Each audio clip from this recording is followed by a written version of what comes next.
Are you ready? This is not just any field trip. This is an Act 1 arts immersion.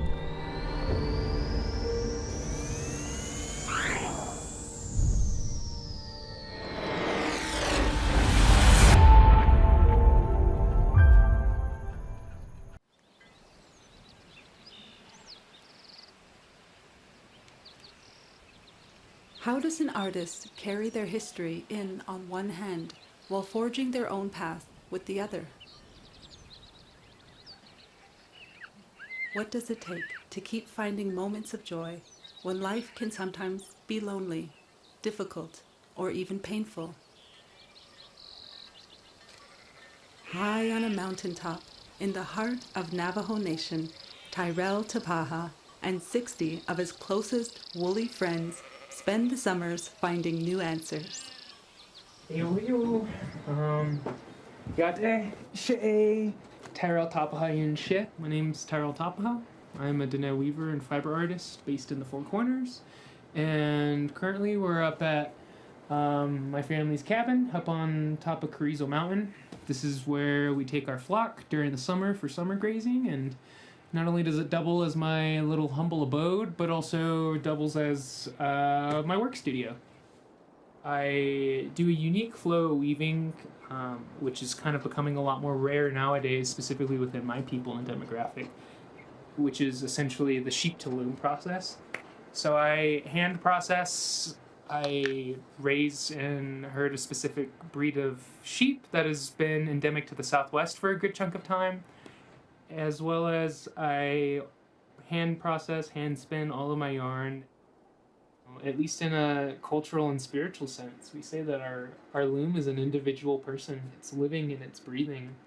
I'm just here making it grow and helping it on its journey.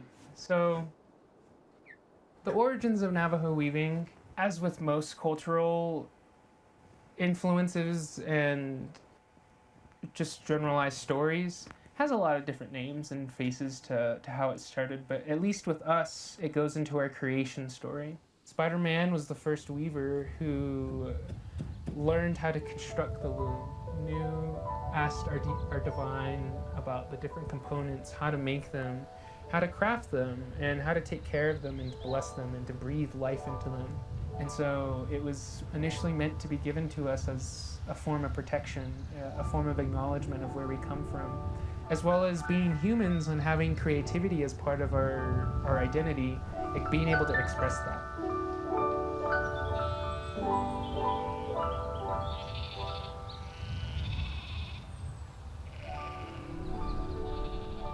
Typical day up here is I will wake up maybe around 6 or 7, let the sheep out. I will just make sure and follow those guys.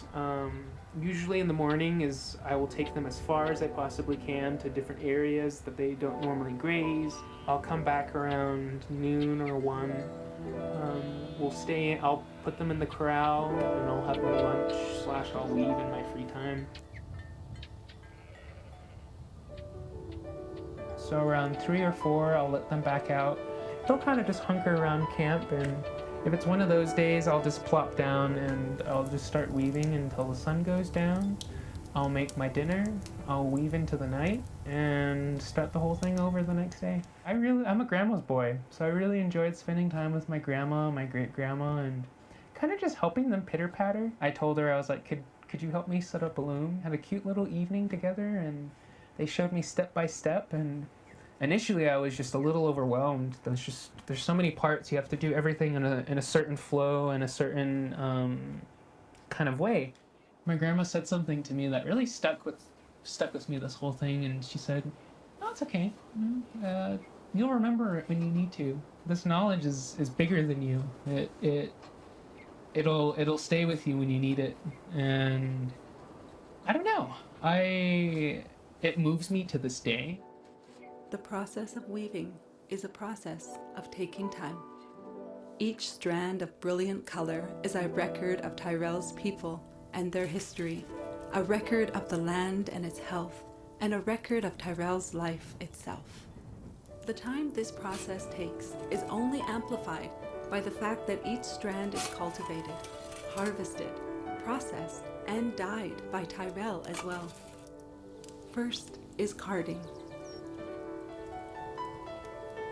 then spinning,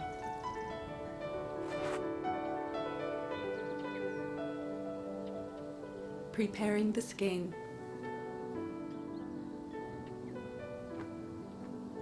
processing the herbs, adding the yarn, removing it, letting it dry, the making of tools, and then finally weaving. And we haven't even gotten to the actual work of taking care of the herd. So working with sheep, that is the most laborious portion of the whole process. I've described it as nonverbal camp counseling, having to get to individually know anywhere from 80 people to 180 people. Sometimes the largest flock I've ever herded by myself was about 500.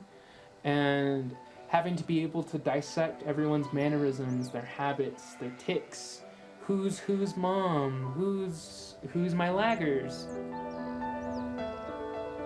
Being up here alone is hard work, physically exhausting, and sometimes lonesome. Through it all, Tyrrell maintains a positive attitude, grateful for the life this art form has given him. A lot of the history of Navajo weaving has been entirely based in the oppression of my people, the slavery of my people and other peoples in proxy to us. And so much of our work tells that history. It's put us through our own internment with the federal government.